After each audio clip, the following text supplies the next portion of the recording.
बकुआ घाट में 3 डूबे बच्चे में से एक की लाश हुई बरामद। एसडीआरएफ की टीम को गुरुवार को एक सफलता हाथ मिली। बता दें कि बकुआ घाट पर बीते 3 दिन पूर्व 3 बच्चे की डूब जाने से मौत हो गई। वहीं शव को खोजने में लगातार एसडीआरएफ के टीम 3 दिनों से कार्रवाई कर रही है। इसी कड़ी में गुरुवार की शाम एक बच्चे का डेड बॉडी प्राप्त हुआ। यह डेड बॉडी घटना स्थल से करीब 20 किलोमीटर दूर पर प्राप्त हुई है। सुमन कुमार जिसकी लाश मिली है उसकी उम्र करीब 9 वर्ष बताई जा रही है। लाश को परिजन को सुपुर्द करने की कार्रवाई की जा रही है। वहीं शुक्रवार को भी चौथे दिन बचाव और खोज का कार्य जारी रहेगा।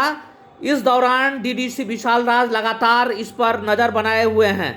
यह दुखद घटना मधेपुर प्रखंड के बकुआ घाट के समीप डूबने से हुई, जिसमें 3 बच्चे की मौत हो गई।